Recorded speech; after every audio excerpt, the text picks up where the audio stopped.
وأحل الله البيع وحرم الربا وأحل الله البيع وحرم الربا. السلام عليكم ورحمة الله وبركاته.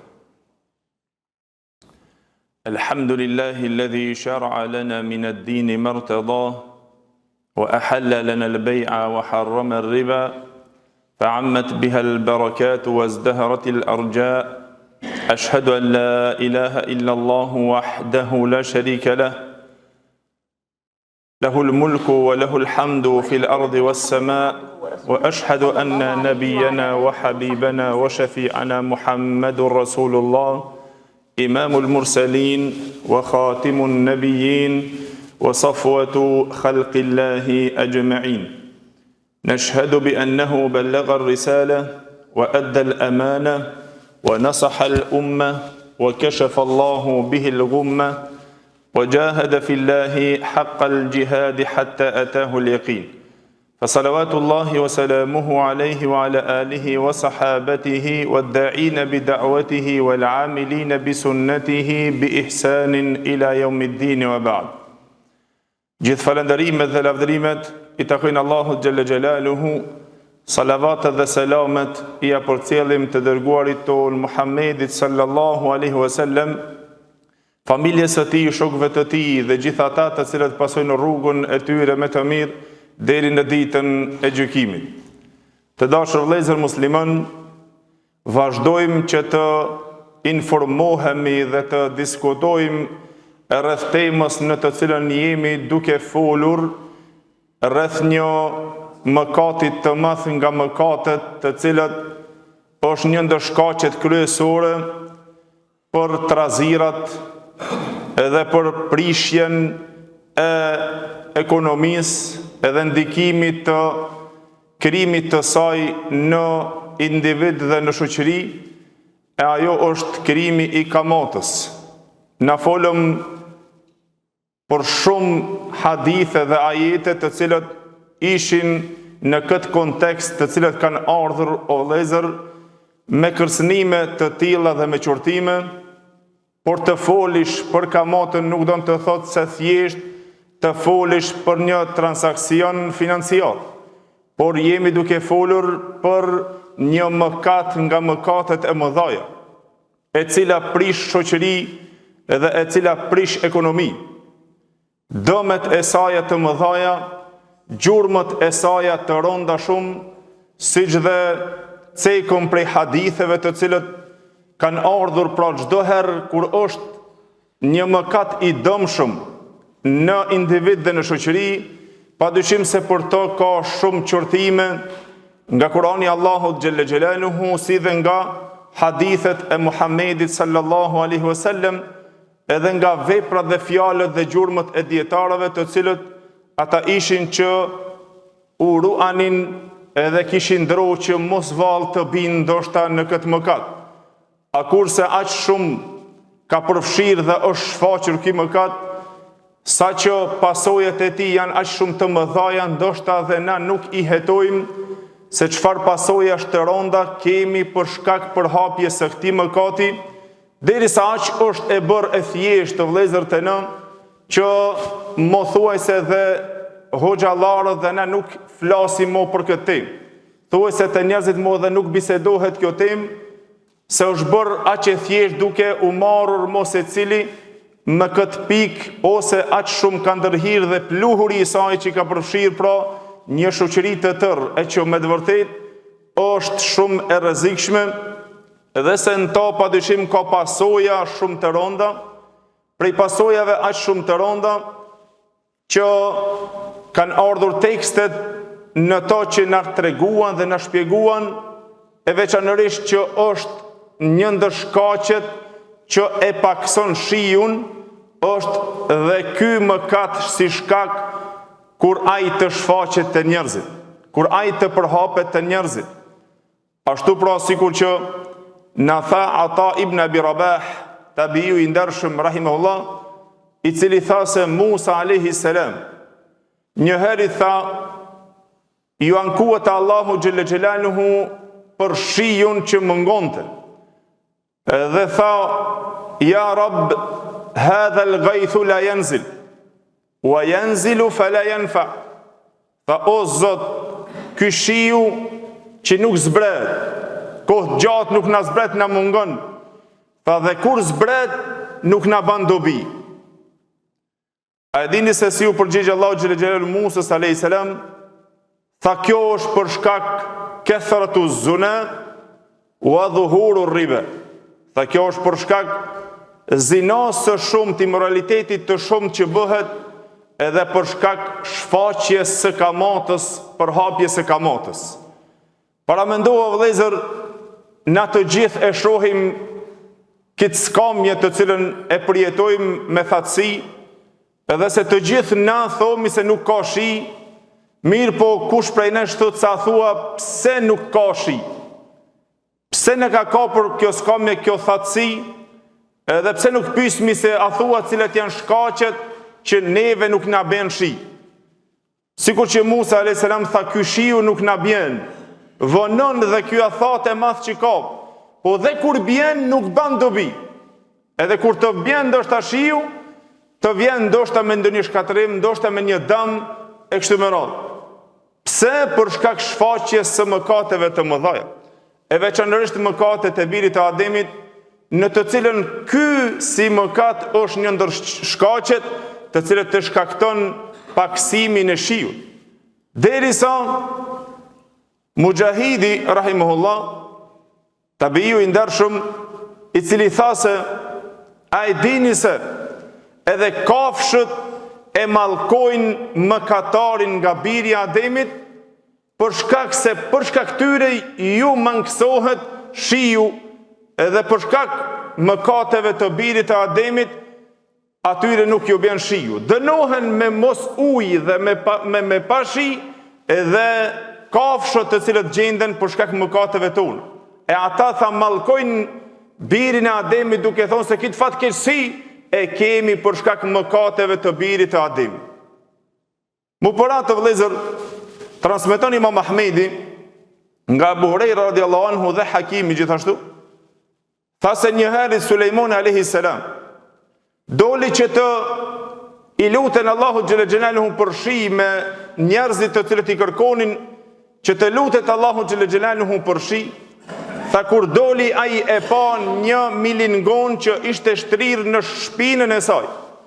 Tha fara'a namlatan mustalqiyatan ala dhahriha. E pa një milingon që ishte shtrirë në shpinën e saj, i kishte ngrit këmbët e saja nga qielli dhe duke thonë: Allahumma inna khalqum min khalqi. O Zot, na jemi krijesat nga krijesat tua. Edhe se kjo padyshim që Allahu xhelle xhelaluhu e din, na nuk jemi të pavarur nga dikush përveç se nga ty o Zot. Dhe na nuk ka mundësi që neve të na furnizon me shi dikush për posteje dhe të na jep ujë të pimë për posteje. Për shkak të mëkateve të birit të Ademit, mangësohet shiu edhe pengohen dhe privohen nga uji i pishëm dhe nga shiu dhe insektet të vëllezër.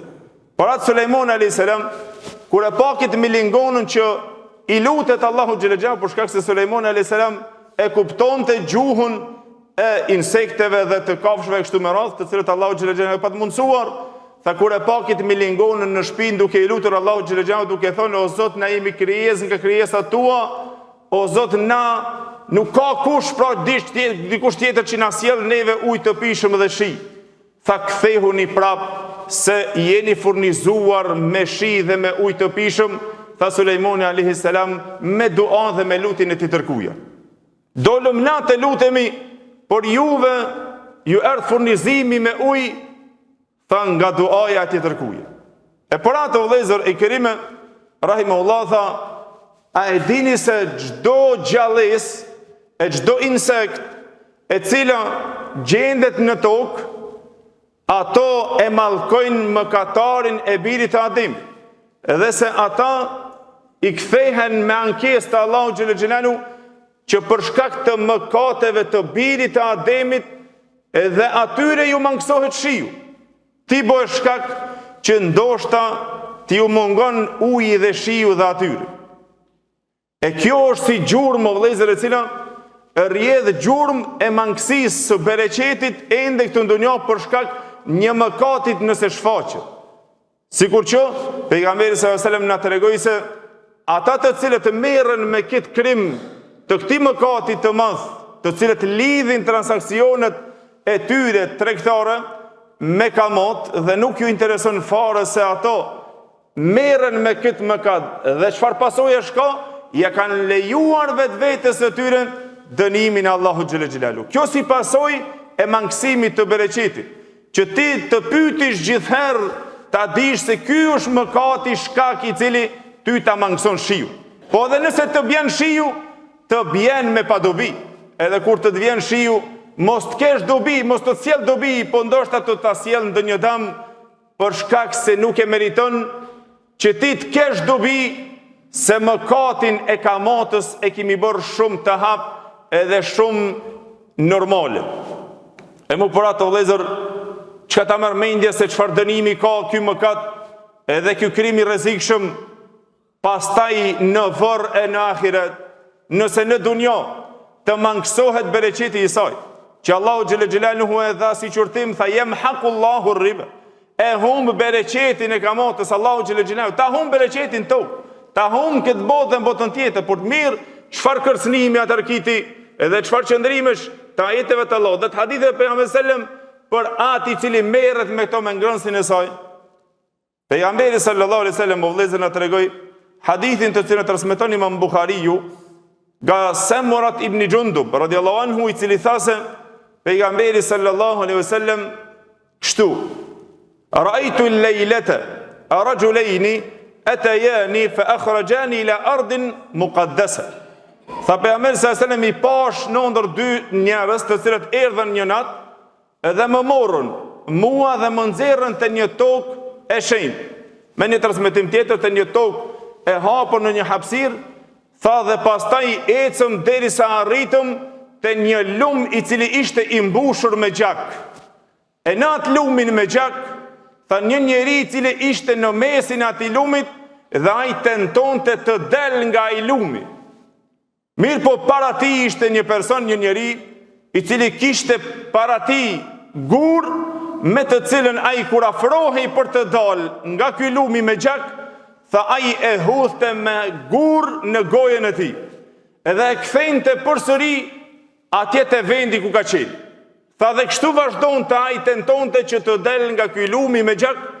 Tha, dhe ai përsëri e hudhte me gurin në gojën e tij dhe e detyronte që të kthehet te vendi ku ka qenë, e kështu vazhdonte derisa pejgamberi sallallahu alajhi wasallam pyeti dhe tha, me hadha, çka është kjo çështje kështu kaq e çuditshme? E kur i treguan pejgamberit sallallahu alajhi wasallam, tha, sa i përket këtij personi që e ka këtë dënim shumë të vazhdueshëm, tha, është ai ngrënësi i kamotës, ai që e han kamotën. Pro jo vetëm që ka dënim kështu dhe humbje të bereqetit në këtë dunjë, po gjithashtu dhe të kesh dënim dhe në varr nga ky kirim i kësaj kamote, nga pasojat e rënda të kamotës të cilët janë në vëllezër. Por arsye se derisa ndoshta bëhet shkak që dhe të deformohet forma e njerëzve, që të kthehen e të transformohen në majmuna dhe në derë, për shkak të shfaqjes së kësaj kamote. Hadithin të cilën e transmeton Imam Ahmedi, që tha pejgamberi sallallahu alaihi wasallam, pasha ati i cili shpirti im është në dorën e tij, tha, do të qëndrojnë disa njerëz nga koklartësia e tyre e madhe, nga begatitë e madhe të cilët i kanë nga pasuria që Allahu xhelel xhelalu ju jep në hajgare, në loja dhe në zbavitje të madhe të tyre, që të arrijnë të i bëjnë haramin halal, e të marrin vajzat reja për t'ju kënduar atyre, e të hanë kamotën, e të pinë raki, e të veshin mëndafshin. Tha, për shkak të kësaj, tha pejgamberi sallallahu alaihi wasallam, që ky popull të jetë nga ata që fayusbihu, të ngriten në mëngjes të deformuar forma e tyre në majmuna dhe në derra. Para mendo, një mëkat të jetë shkak që të prish formën tonë, të transformohet në formë të majmunëve dhe të derave, për shkak të kalimit të këtyre mëkateve të cilët ndoshta na i llogarismi asgjë. Për atë vëllezër besimtari është ai i cili ka kujdesin dhe gjithë këto pro të ligjëratave të cilët jemi ndalur në këtë pikë për shkak krijimit të madh të këtij mëkati të cilën prek ndoshta në shoqëri, e që është aq i dëmshëm si për individ dhe për shoqëri, që shkatërron shoqëri dhe shkatërron ekonomi, është që ky mëkat, që të prekën pjesën tonë. Padyshim se në këto kërcënime dhe këto hadithe të cilët kanë ardhur, këto janë për besimtarë dhe për atë që ka besim, që ai të ketë dro e ti largohet atyre të cilët edhe i përngjasojnë këtij mëkati, se ishin sahabët e pejgamberit sallam, ata të cilët i kuptuan thellë o vëllezër këto tekste. Derisa Omer radiallahu anhu tha, kemi lënë 90 nga halali me khafet e ribe, nga frika e kamotës. Ju kanë ruajtur edhe asaj që është halal nga frika që mos binë në haram. Ato kishin ndrohur që mos të ndoshta edhe nga halali, vetëm e vetëm nga frika që mos të binë në kamot. Për shkak se hadithin të cilën e transmeton Tabaraniu nga Abu Bekri radiallahu anhu, i cili tha se kam dëgjuar pejgamberin sallallahu alajhi wasallam duke thonë, la yadkhulul jannata jasadun ghudhiya bil haram. Nuk futet në xhennet ai trup i cili u ka ushqyer me haram. Dhe në hadithet e pejgamberit sallallahu alajhi wasallam, të cilët o vëllezër na duhet që të kem kujdesin, se shokët e pejgamberit Allahut kishin kujdesin për këtë çështje. Dhe ata uruanin edhe nga sende ndoshta që ishin halal nga frika që mos bin haram. Dhe këto na e tha pejgamberi sallallahu alaihi wasallam në hadithin të cilën e transmeton Imam Buhariu dhe Muslimi nga Nu'man ibn Bashiri radhiyallahu anhu, i cili tha se faman ittaqa ash-shubuhat faqad istabra li dinihi wa irdi.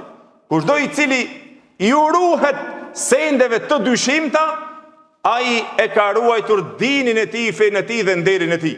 Wa man waqa fi shubuhati waqa fi al-haram. Kushdo i cili karon dyshimet e veç karon haram. Nuk e di, duke përdorur mas keqti është kur ti në këtë tematik përdor lloj-lloj hilesh dhe lloj-lloj dredhinësh. Për shkak hileve dhe dredhinave, Allahu xhelal xhelalu popull ka deformuar nga forma që e patën njerëzore në ato të majmunave dhe të derrave.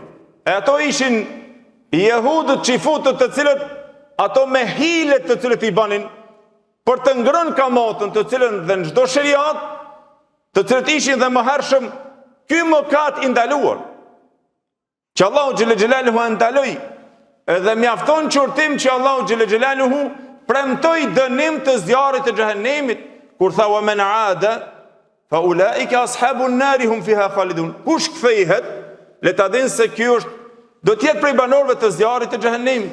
Por gjithë këta kërcënime të cilët vinë veçanërisht për ata të cilët do të përdorin lloj-lloj dredhirash për si të arrinë domethënë në pasurinë e tij. A kurse pejgamberi sallallahu alajhi wasallam tha, le ta ketë kujdesin se ai i cili e ushqen trupin e tij me haram, vështirë që ai ta shef xhenit. Mu për atë vëllezër, besimtari duhet që të ketë kujdes, e të interesohet për këtë temë, e të pyet shumë për këtë temë, edhe të mëson për këtë temë, të informohet për këtë temë, që të dinë shitblerjen e tij pastaj se si ta bën. Mos ta njollos me kamat, mos ta njollos me gjitha ato të cilët do të bëjnë këto llojet e kamatës, të cilët inshallah do të shpjegojmë se çfarë kuptimi kanë thora dhe cila është kamat dhe çka kuptohet kamat dhe cilat janë ato llojet të cilët kanë të bëjnë në kamat. Por këto ishin ato tekstet e Kur'anit të Allahut dhe hadithet e pejgamberit sallam, të cilët vinin si premtime, si kërcënime dhe qortime, që na të kemi ndronë e të ruhemi nga ky mëkat i madh, i cili me të vërtetë është një krim i madh që rrezikon shoqëri dhe individ, dhe rrezikon dhe shkatërron ekonomi, e kështu me radhë. Pra ne si musliman duhet që të jemi nga ata të cilët shikojmë gjithherë që na pasurin ton ta fitojmë halal edhe të hom halal, e të kemi kujdesin ton që na të mësojmë edhe të dim edhe në punët tona, edhe në tregtin ton, edhe në fitimin ton, që na të jemi të kujdesshëm që mos me njollosur ata e pastaj çdo se ndoshta në llogaritë Allahu xhelle xhelaluhu, e mos jemi nga ata të cilët pejgamberi sallallahu alaihi wasallam, sikur që na lajmëroi në hadithin të cilën e transmeton Imam Buhariu nga Abu Huraira radhiyallahu anhu, i cili tha se yati ala an-nasi zamanun la yubalu bihi al-mar'u ma akhadha minhu am min al-halal am min al-haram. Ta do të vjen një kohë që njeriu nuk do të intereson fare se nga e merr pasurinë e tij, api halalit api haramit. Si intereson, vetëm si të arrin të pasuria. A e merr halal, a e merr haram, nuk i intereson fare.